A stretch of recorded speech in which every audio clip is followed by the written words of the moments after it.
first reflecting on 2019. Scandal rocked Capitol Square when a racist yearbook photo threatened to end the political career of Governor Ralph Northam. Just days later, the lieutenant governor was accused of sexual assault. Then the attorney general admitted to once dressing in blackface. There were calls for resignations and investigations. Things looked bleak for Virginia Democrats. But by the end of the year, the party had actually grown stronger, even taking over the General Assembly. And those controversies appear to have had no impact on any of the 2020 campaigns.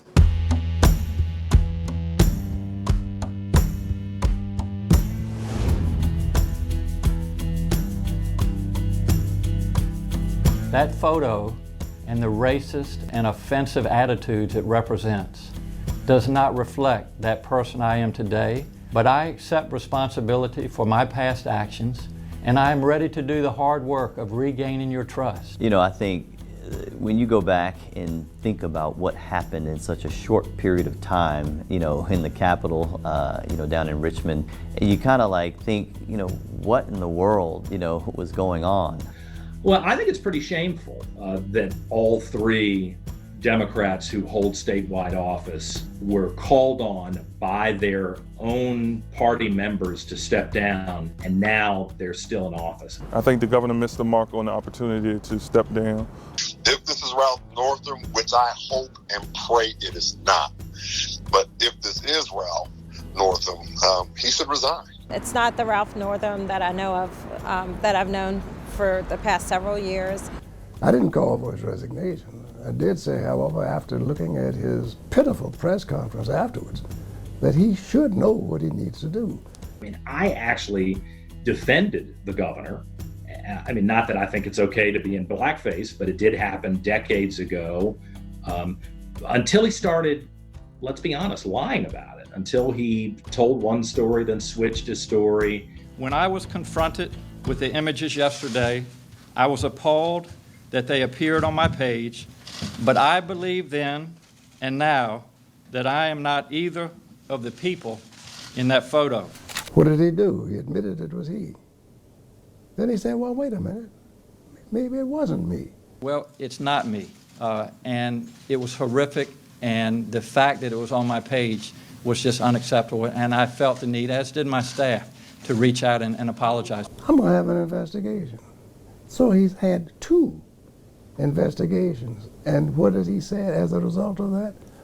Inconclusive as to whether it was me or not. That's not good enough for me. Until he practically moonwalked and embarrassed the whole state on television.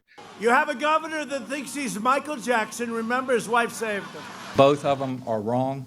But there's a contrast between the blackface and someone standing there in a Ku Klux Klan outfit and me dressed up in a Michael Jackson costume for a dance contest. I gotta believe that there are a lot of Democrats who are still seething at what Ralph Northam has done.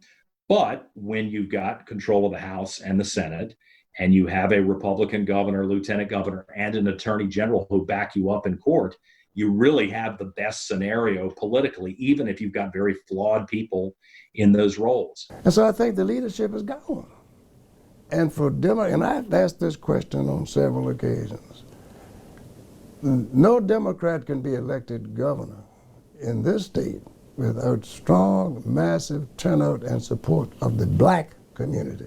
If you notice, I didn't say minority community, the black community. No one disagrees with that. Well, if you agree with that, then what are you going to do about it? You know, it's interesting because we did a number of protests in Richmond, and our focus for the protest was racism and infanticide, because as a faith-based organization, we kind of start with this idea that all of us are created in the image and likeness of God. So in this particular example, if a mother is in labor, I can tell you exactly what would happen. The infant would be delivered. The infant would be kept comfortable.